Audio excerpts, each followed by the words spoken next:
Hello दोस्तों, जय श्री राधे राधे, जय श्री कृष्णा। कैसे हो आप सबका स्वागत है हमारे इस वीडियो में। वीडियो को लास्ट तक ज़रूर देखिएगा। आज मैं आप सबको एक देवरानी और जेठानी की कहानी सुनाने वाली हूँ। तो एक घर में एक देवरानी और जेठानी बहुत ही प्यार से रहती थी। अचानक किसी बात पे दोनों का झगड़ा हो गया।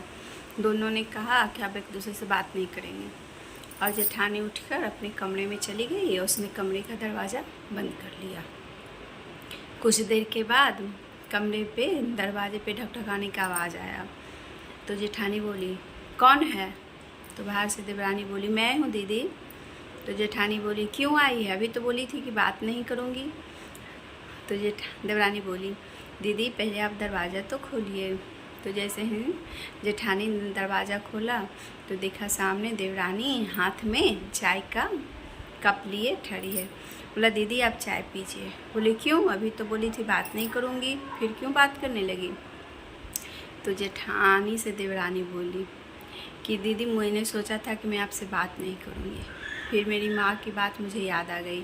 माँ बोलती है कि जो कभी झगड़ा हो या कुछ भी हो तो उस बात को कभी याद मत करना, उस बात को याद करना जो तुम्हारे लिए तुम्हारी जेठानी करती है, उसे ध्यान में रखना। तो मुझे याद आ गया कि हम दोनों कैसे बहन की तरह रहते हैं, आप मुझे कितना प्यार करती हो, तो इसीलिए मैं आपके लिए चाय बना कर लाई हूँ। आप चाय पी लीजिए और मुझे माफ़ कर दीजिए दीदी। जेठानी हंसते हुए बोली, नहीं सिर्फ तेरी गलती नहीं थी, हम दोनों की गलती थी।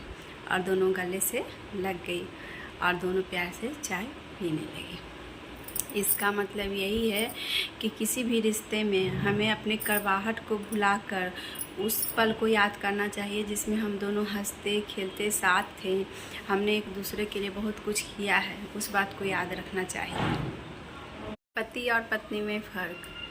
पति के सामने अगर पत्नी की बुराई सब लोग करते हैं तो पति कुछ नहीं बोलते हैं, चुपचाप सुनते रहते हैं, खामोश वहीं पे बैठे रहते हैं।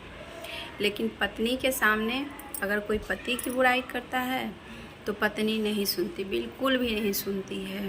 वो तुरंत एक्शन ले लेती है कि नहीं मेरे पति ऐसे नहीं है, बिल्कुल ऐसे नहीं है, आप लोग मेरे पति के बारे में गलत सलत मत बोलिए, ठीक है? वो जैसे हैं मेरे पति हैं, मेरे लिए बहुत अच्छे हैं। मिट्टी का मटका और परिवार की कीमत सिर्फ बनाने वाले जानते हैं। इसलिए अपने पिता की इज्जत करें, क्योंकि पिता घर के वो पिलर होते हैं कि पूरा परिवार उनके ही दम पे खड़ा रहता है। जब तक वो घर में रहते हैं कोई दुख कोई दंड हमें छू नहीं सकता, लेकिन जैसे ही उनका साया हमारे सर से हट जाता है तो समझे कोई रिश्ता कोई नाता कोई हमारे काम नहीं आता, सब खत्म हो जाते हैं, सब दूर हो जाते हैं हमसे। कहने के लिए सब होते हैं लेकिन काम कोई नहीं आता है। तो इसलिए अपने माता पिता का हमेशा इज्जत और सम्मान करना चाहिए, क्योंकि माता पिता हैं तो सब कुछ है, सब कुछ है। माता पिता नहीं है तो समझे कुछ भी नहीं है।